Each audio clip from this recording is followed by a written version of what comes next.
Welkom by Tafel vir Twee, waar ons saam aansit vir eerlike gesprekke, inspirerende stories en alles wat die troubedryf so besonder maak. Daar is geen gas vandag nie. Dit is net ek, 'n koppie koffie en 'n lekker geselsessie oor troubeplanning. Soos julle dalk mag agterkom, sit ek in 'n totale ander omgewing, so ek wil begin deur om 'n groot shout-out te gee aan Create & Co. Hierdie is hulle stunning studio spasie waarin ek al Tafel vir Twee se episodes van nou af sal opneem. Beide eienaars gaan nog hulle verskyning op die podcast maak wanneer ons baie binnekort onderhoude met elkeen van hulle sal voer. So, kom ons begin by die begin. Baie mense vra vir my, so wat doen 'n wedding planner nou eintlik? Om dit in kortliks op te som, is 'n wedding planner die middelman van kommunikasie wanneer dit by al die fasette van 'n troue kom. Ons vat 'n paartjie se visie en die gedagtes en idees wat hulle het en ons is daar om dit te laat realiseer. Ons is verantwoordelik vir al die admin doeleindes en ons reël jou kostasting, jou haaringrimering trials, ons bespreek meeste van jou diensverskaffers namens jou, ons skryf vir jou verskillende kwotasies en jy op die einde van die dag is die een wat die keuse maak met wie jy wil gaan. Ons reël en beplan ook al jou dekor wanneer dit afgelewer word by die venue, ons reël jou staf vir die troue en dan is ons ook in beheer om al die drank en die glase en die ys en die wyn se bestellings en die formules daarvan te handhaaf. Baie mense vra, so wanneer is die beste tyd om 'n wedding planner aan te stel? En ek sê gewoonlik, enige iets vanaf 12 tot 9 maande voor jou troue is die ideale tyd om aan 'n wedding planner te dink en 'n wedding planner aan te stel. Dit gee vir jou genoeg tyd om rustig te besluit wat is dit wat jy wil hê. Dit gee vir jou genoeg tyd om na al die diensverskaffers te kyk wat daar buite is en dan om 'n ingeligte besluit te maak oor presies watter rigting jy meer na wil gaan.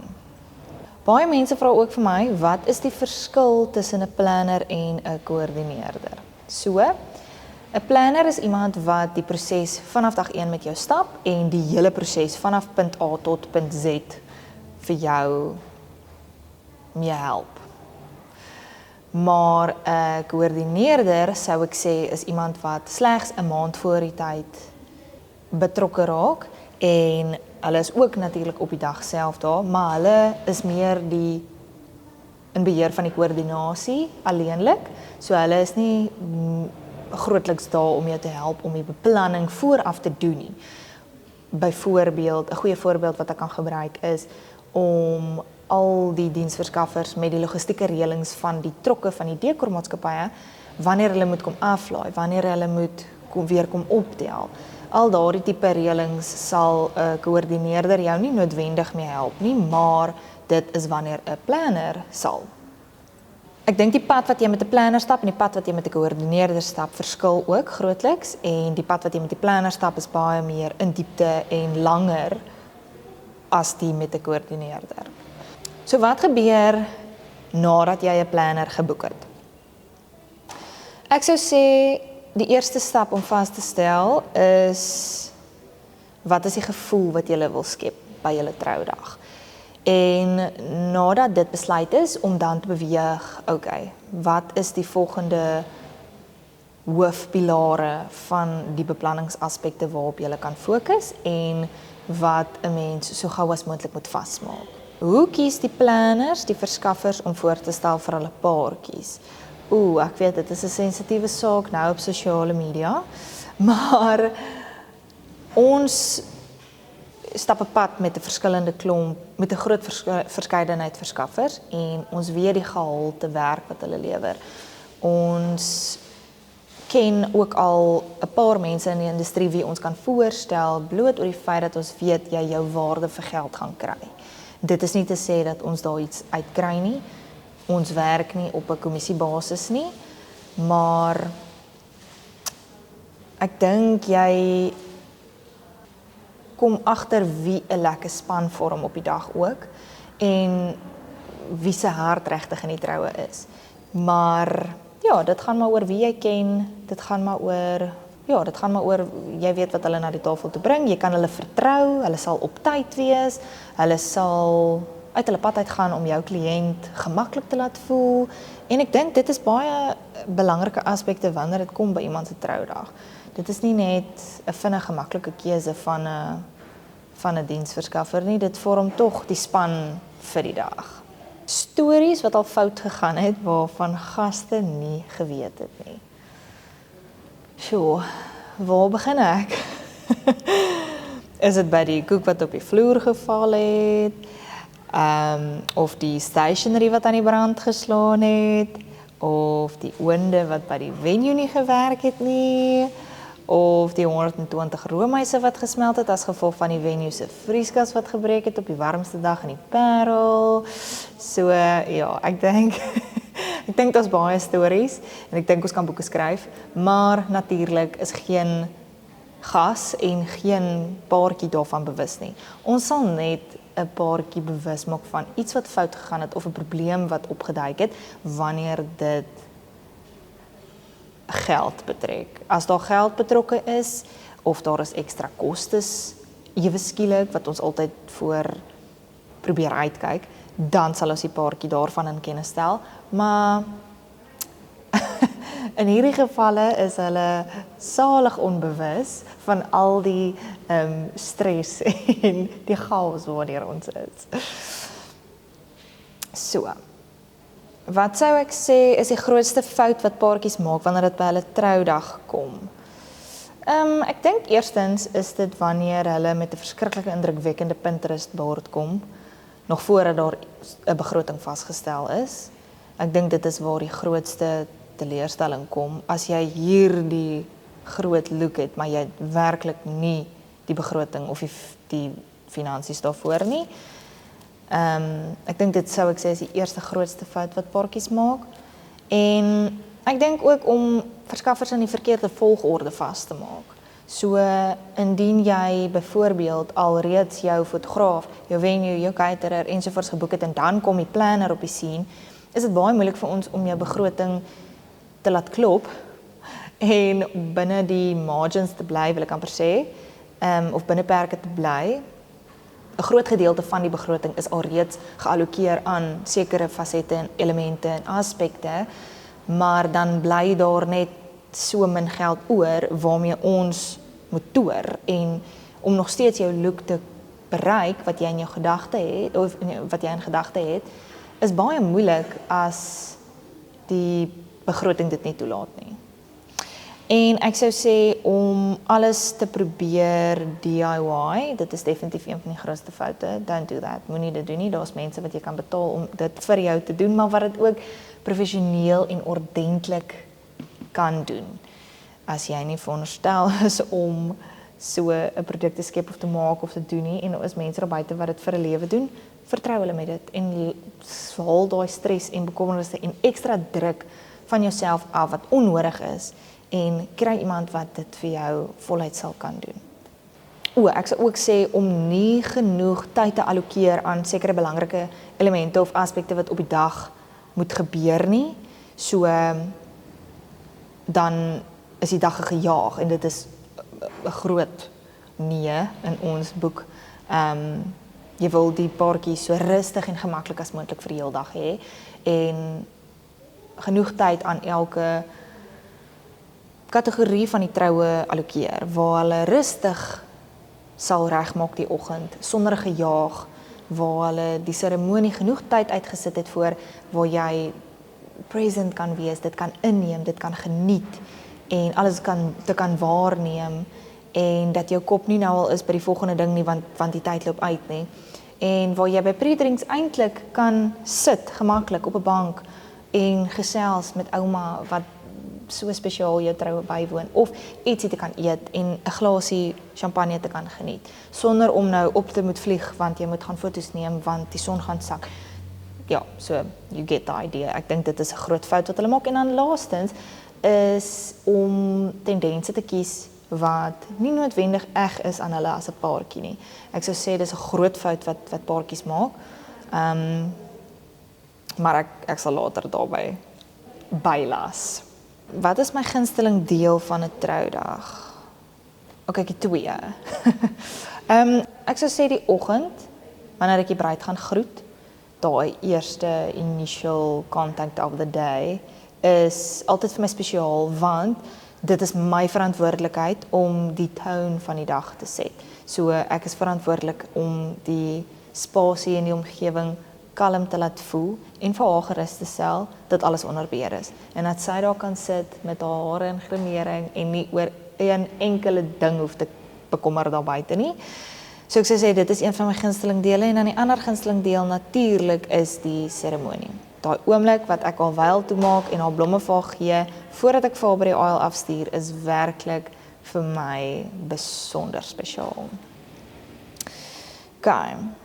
Wat is een stukkie raad of advies wat ek vir bruide kan gee wat nog moet trou? Ek sou sê neem elke liewe oomblik in, selfs van die beplanningsproses. Want dit is ook tydelik. Dit is nie asof jy vir ewige troue gaan beplan nie. Dit gaan ook verbygaan en haal die druk van julle af. Dit is nie 'n konsert nie. Daar is niks wat kan eintlik verkeerd gaan nie. En as dit doen, dan is dit ook oorkombaar. So ek sou sê dat paartjies stres hopeloos te veel oor die klein dinge wat nie noodwendig op die einde van die dag 'n groot rol speel nie, en dan verhoed dit swaar vir hulle om die dag ten volle te kan geniet. En wees present en neem dit in en geniet dit, en die dag kom net een keer. So ja, ek sou sê dis my opinie. Wat is 'n groot wanpersepsie van ons industrie? Mense dink wedding planners het 'n baie glamorous werk. Dit is nie die geval nie. Nee, ek sou sê dit is 'n baie fisiese demanding werk wat baie ure verg, swaar goed ronddra, swaar goed skuif. Dit is 'n konstante kommunikasielyne met klomp mense op 'n gelyke tyd, en dit is jy word vereis om baie situasies wat vreeslik onder druk is, wanneer jy onder druk is, te moet oplos. Dis tog hoekom jy daar is, dit is wat die paartjie van jou verwag, en jy is heeldag op jou voete. So ek dink om almal se emosies van 'n troudag te probeer beheer en om die paartjie se stres op jouself te vat, is nie noodwendig 'n baie maklike taak nie. Maar ons doen dit, want ons is mal daaroor. Wat is heidaglik 'n groot tendens wat kan waargeneem word, of wat ek kan waarneem? Ek sou sê editorial photography. Ja, ek dink dit is baie waarna meeste bruide nou neig, en ek is 'n groot voorstander daarvoor. Ek dink dit lyk stunning, en ja, dit is iets wat jy vir ewig sal kan hê van jou troudag en kan terugkyk van jou troudag. Dit is al wat daarvan oorbly, gesamentlik met die memories. So, ja. Wat sou ek sê is een ding wat elke paartjie moet weet voor hulle troudag? Mense gaan onthou hoe jy hulle laat voel het by hulle troue.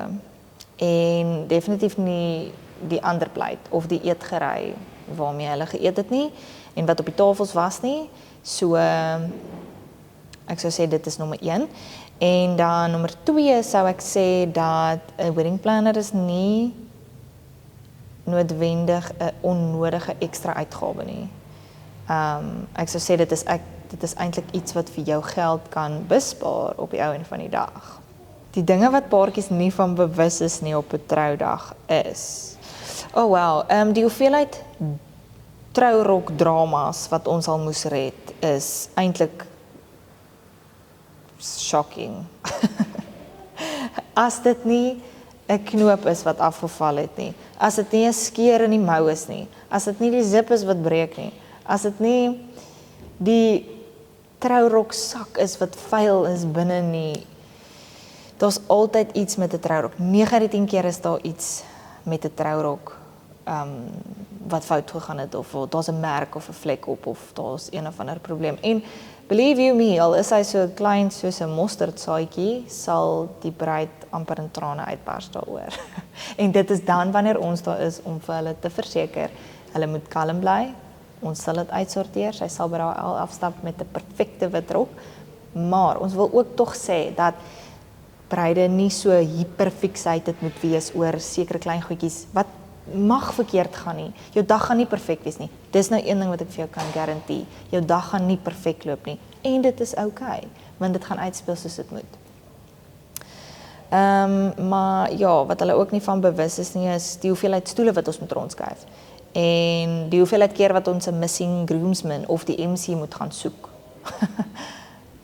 Gewoonlik by die kroeg.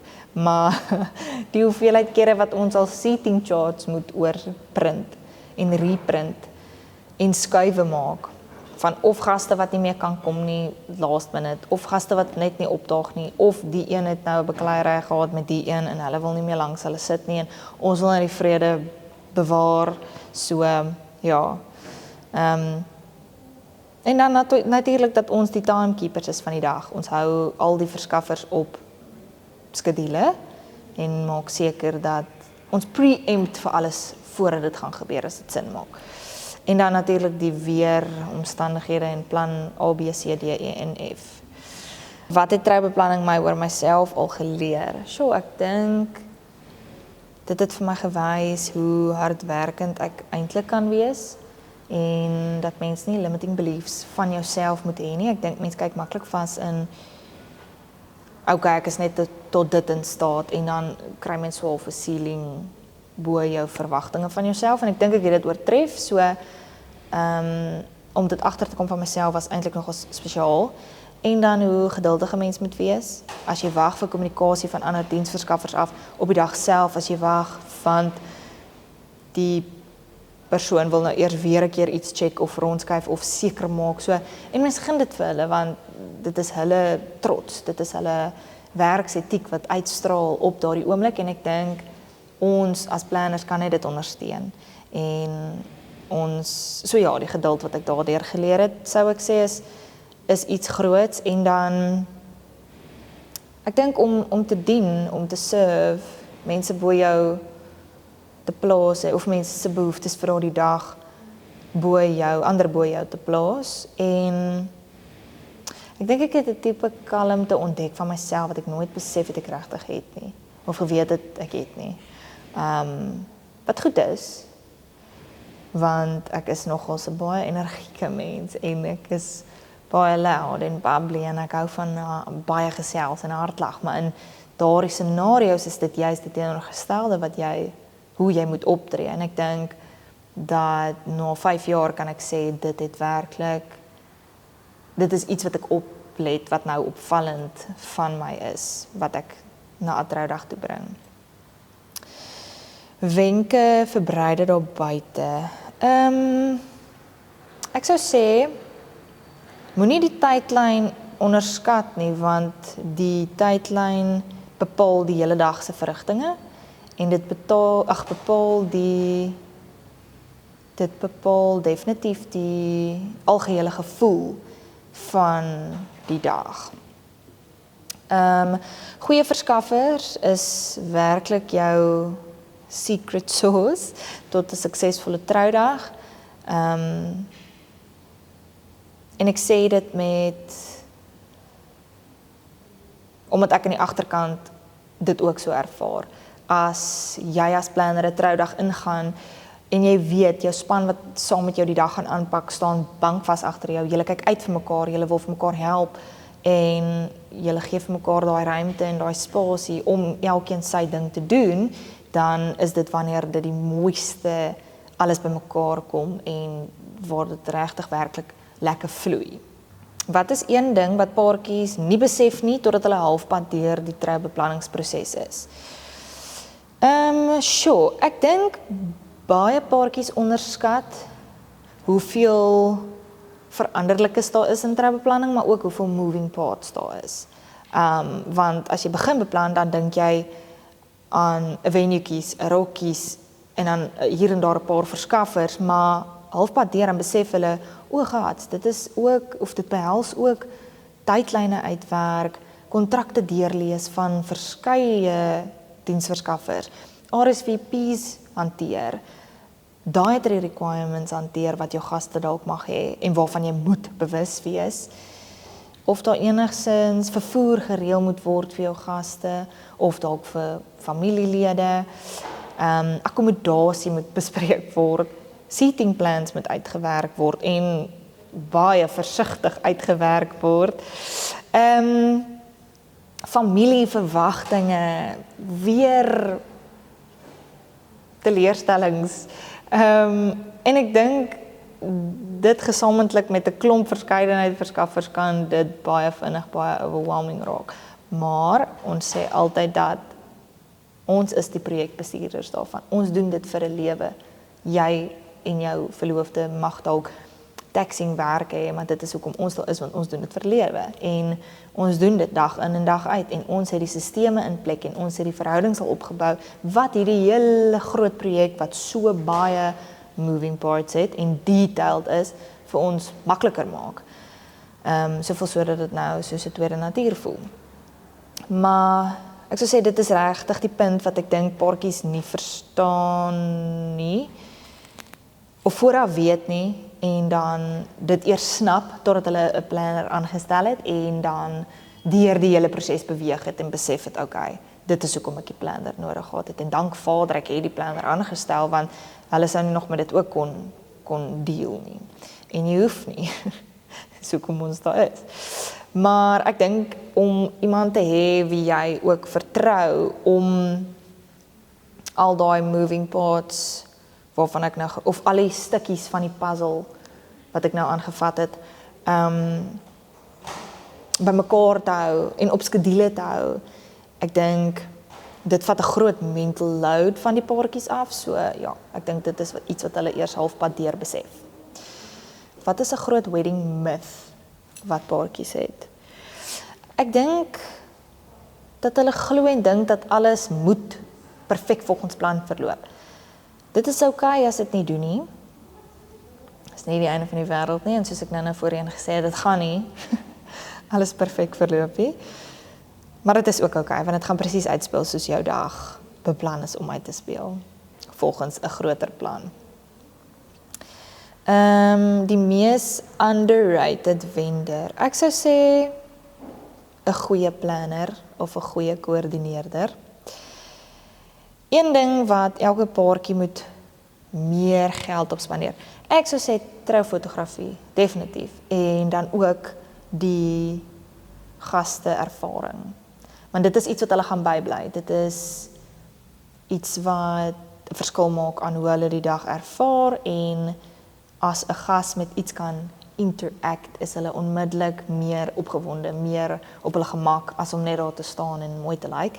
So en troufotografie definitief, ek glo dit is 'n investment, en soos ek nou voorheen ook gesê het, dat dit is tog wat oorbly op die einde van jou troue. Dit is iets waarna jy kan terugkyk. Dit is en as 'n goeie fotograaf daardie oomblikke vasvang wat werklik emosie wys, dan kan jy dit herroep, en ek dink dit is besonder spesiaal. Wat is een ding wat paartjies geld op kan spaar? Ek dink as so iets is wat hulle dink hulle moet doen by hulle troue of daar moet hê, maar wat nie eintlik hulle as 'n paartjie weerspieël nie. Ek dink, ja, sodra mense dink hulle moet iets doen vir iemand anders, of hulle moet iets daar hê, want wat gaan die nou sê, of daai tipe ding. Ek dink daarop kan hulle definitief geld spaar. Definitief. Uit en uit, because it's not true to them as a couple. As ek iemand bekend se troue kon doen, wie sou dit wees en hoekom? Dink of Jennifer Lopez, of Shakira, of Cameron Diaz. En hoekom ek so sê is, ek dink al drie van daardie vrouens het 'n ongelooflike sterk karakter in gemeen. Ek dink dit sou vir my 'n voorreg wees om by hulle te kon leer hoe hulle sekere situasies hanteer en hoe hulle, wat doen hulle, waarna gryp hulle, wat is vir hulle 'n comforting ondersteuningsmeganisme wat hulle toepas. En natuurlik het al 3 daardie vrouens soveel klas en styl en ek dink dat om deel te kon vorm van een van hulle troues sou 'n groot droom wees. Ja, ek dink hulle sou ook baie uiteenlopende troues hê. En ek dink dis wat dit interessant sou maak. En ek dink ook die geld sou 'n probleem wees hê. Okay. Waarvoor is jy op hierdie oomblik die dankbaarste in jou lewe? Sjoe, waar begin ek? Ek sou sê vir my familie. Ek dink my ouers se ondersteuning die laaste ruk was iets wat ek nie sommer for granted vat nie. Ek dink dit is iets ongeloofliks as jy dit het in jou lewe. En ek dink as daar enigiemand is wat 'n klip uit die pad uit vir jou sal rol en moeite sal doen om jou te help en dan is dit iets wat ek nie sommer as niks ervaar nie. Ek voel die impak op 'n groot skaal en my waardering daarvoor is baie. Watter prestasie beteken vir jou die meeste? Ek sou sê dit is nie noodwendig een spesifieke prestasie nie, maar 'n algehele prestasie as dit sin maak. Ek dink dat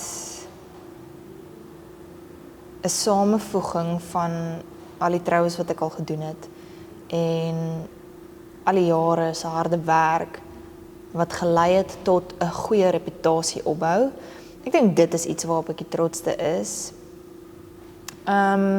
Ja, jou naam wat jy daar buite plaas en jou werksetiek en jou gesindheid en jou geaardheid en of jy 'n verskil maak in nie net die paartjie se dag nie, maar ook in jou verskaffers se dag. Want nie almal is altyd lus om op 'n naweek hard te werk nie. Kom ons wees gou eerlik. So om dan 'n span te hê waar jy kan lag en gesels en 'n grappie of twee maak en 'n koffie vir mekaar bring en help waar jy kan as jy op daardie oomblik nie dalk iets het om te doen. Jy weet daai goedjies, dis die klein goedjies wat 'n verskil maak in hulle dag en wat die hele werksomgewing soveel ligter maak en soveel beter maak en soveel meer positief maak. Wat bygedra het tot my reputasie en my naam en dis iets wat vir my baie belangrik is en wat ek baie hoog ag. So ja, ek sou sê dit en my ongelooflike attention to detail. Ek dink dit is iets wat uitstaan as ek dink aan Miko en as ek dink aan myself as troubeplanner. So ja, ek sou sê dit is waarop ek die trotsste is. Wat is iets wat mense nie van hierdie bedryf besef nie? Ek dink die lang ure wat ons moet deurmaak. Ek dink nie baie mense besef hoe vroeg in die week, en my bloemis van verlede week het dit ook gesê, maar hoe vroeg in die week ons al werk aan jou troue nie. En aktief besig is aan jou troue nie. Buitendien nou die beplanning, maar ons begin al die Woensdag die dekor op te tel. Die Donderdag maak ons seker die laaste goedjies van die inkleerwerk of die laaste goedjies is afgehandel. Die Vrydag as ons gelukkig is om die venue te kry, doen ons al setup. So dan is ons daar tot wie weet watter tyd, want ons is besig om 'n rehearsal te doen met die paartjie en die dominee en al die bridesmaids en die groomsmen en dan daarna is ons betrokke by die rehearsal ete. So Vrydag raak al klaar 'n lang dag, maar die Saterdag veral, ek dink ons is my policy van Miko is eerste in en laaste uit by die venue. So 8:00 is ons daar en ons loop nie totdat die laaste gas nie uit die venue is nie en dan begin ons met breakdown. So dan begin ons die oppakproses. Menende, al die tafels moet heeltemal alles afgehaal word, al die tafeldoeke moet opgevou word, die kersse moet eenkant gepak word vir die bloemes, die blomme moet eenkant gepak word, al die glase moet gewas word en teruggaan in die kratte, die cutlery moet gewas word, die ander plates moet in kratte gepak word en gebubble wrap word. En ek dink nie mense besef die hoeveelheid detail wat in dit ingaan nie en ek dink dan stap ons nie vroeër as 2:00, 2:30 by die venue uit nie en dan moet jy nog huis toe ry. So dan kom jy 2:30, 3:00 by die huis, en dan soms as ons nie die breakdown kon klaarmaak op 'n Saterdag aandie, dan word dit van ons vereis om die Sondag ook in te gaan, en dan af te handel by die venue wat nog moet afgehandel word, soos recon van die kroeg, of om enige ander dekor elemente te gaan optel wat nie in ons karre gepas het nie. En dan 'n Maandag moet ons al die dekor weer terugvat. Al die admin van die troue moet dan op 'n Maandag afgehandel word. So ek dink dit is een ding wat mense onderskat. En ek dink mense onderskat ook van ons industrie hoe ondankbaar mense kan wees. Vir ons gaan 'n dankie nogals ver. Dit klink nou snaaks, maar ja, jy kry bruide en mense wat bitter ondankbaar is, en ons doen nie 'n ding half nie, so ons gaan altyd die ekstra myl, ons sit ons alles in elke troue in, en as 'n paartjie of selfs die ouers net daai bietjie dankbaarheid toon, dan maak dit vir ons alles uit en uit die moeite werd. Wat het hierdie reis vir jou al oor jouself geleer? So, ek dink om altyd die regte ding te doen, en dinge op die regte manier te doen, al kyk mense nie, of al is jy nie in die oog nie, want daar kom baie kere wat jy regtig gatvol en moeg is, en waar jy nou al 18 ure gewerk het, en jy is op jou voete, en jy wil nie noodwendig iets 'n sekere manier nou doen nie, maar jy weet, jy gaan dit reg doen, want dit is die regte ding om te doen, en jy gaan dit op die regte manier doen, al is daar niemand wat vir jou kyk nie, en is daar niemand wat vir jou dophou nie, want ek het ook geleer dat as ek nou net 'n ding doen en ek doen hom reg, dan spaar dit vir my baie moeite en admin en effort en hartseer in die toekoms. So ja, ek dink dit is een ding. Hoe het hierdie ervaring jou as 'n mens verander? Ek dink dit het vir my verander om meer resilient te wees. Ek dink in hierdie industrie moet jy verskriklike dik vel hê. Ek dink jy moet nie alles so persoonlik vat nie, en ek dink jy moet nogal hare op jou tande kan hê, en ek dink dit is iets wat van my as mens verander het, maar in 'n goeie manier. En ja, as ek nou moet terugkyk, dan dink ek dit is wat ek sou sê. So as daar enige raad is aan beginners daar buite wat belangstel in die trouindustrie, wat sal ek vir hulle sê? Ek dink nommer 1, moenie so hard op jouself wees nie. Gun vir jouself die spasie en die ruimte om foute te maak, want dit is al hoe jy gaan leer, en ek weet dit klink soos 'n cliché, maar ek's ernstig as ek dit sê. Jy kan nie leer uit iemand anders se foute uit nie. Jy kan net leer uit jou eie ervaring uit en die eie nonsens wat jy aanjaag. En ek dink dit is ook iets wat jou karakter bou, en dit is iets wat vir jou vorm in die tipe persoon en werkspersoon wat jy eendag moet wees, en jy gaan net daar kom as jy dit self ervaar. So ja, ek sou sê moenie so hard op jouself wees nie. Gun vir jouself spasie om regtig foute te maak. En ek dink wat 'n fout kan nou so groot wees dat dit nie omkeerbaar is nie. Maar ook gun vir jouself die geleentheid om 'n beginner te wees. Dis okay as jy nie alles weet nie. Dis okay, want jy gaan dit uitfigure en jy gaan dit leer en jy gaan dan weet om dit te doen, en dan gaan jy dit met toe ook kan doen. Maar om net daai druk van jouself af te haal, en grasie met jouself te hê.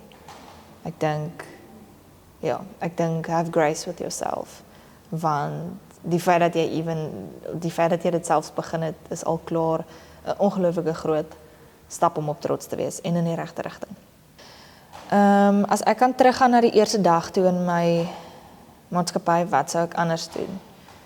Ek dink meer vra vir hulp. Met trots in my sak te steek en meer te vra vir hulp.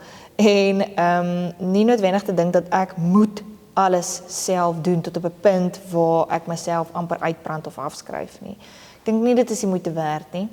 Ek sê nie mens moet nie hard werk nie. Maar daar's 'n verskil wanneer dit kom by by raad en hulp en ondersteuning van mense daar buite wat hulle dit wil bied te aanvaar. En ek dink of ek wens dit is iets wat ek vroeër gedoen het en ek wens dit is iets waaraan ek vroeër aandag gegee het, maar en om my hardkoppigheid te laat gaan in die sin van ek hoef nie alles te kan doen nie. Dit is oukei om te vra vir hulp en dit is oukei om dit te aanvaar van mense van buite. En om te vra vir hulp beteken nie ek het misluk nie. Inteendeel. Ek kon baie kere al 'n bietjie energie gereserveer het vir ander dinge as ek nie alles wou beheer en alles wou doen en alles wou manage nie. Ek dink nie dit was nodig nie. Maar so leer 'n mens. So, as jy dalk op soek is na 'n wedding planner en in kontak wil kom met my, dan hier is waar jy vir my kan vind. Ek sal alles op die skerm sit. Dit sal my Instagram handle wees mikoevents en dit sal my e-posadres wees mikoevents@outlook.com. Ek het ook 'n webwerf as jy 'n vorm wil invul om 'n kwotasie van ons te kry. En ja, ek sien uit om 'n pad saam met jou te stap en dis altyd 'n groot eer en voorreg want elke troue is so uniek en elke troue is anders want elke paartjie is anders en ek dink dit hou ons werk baie interessant.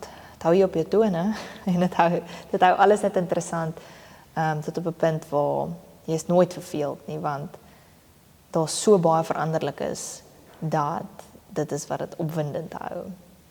Dankie dat jy geluister het. Tot volgende keer.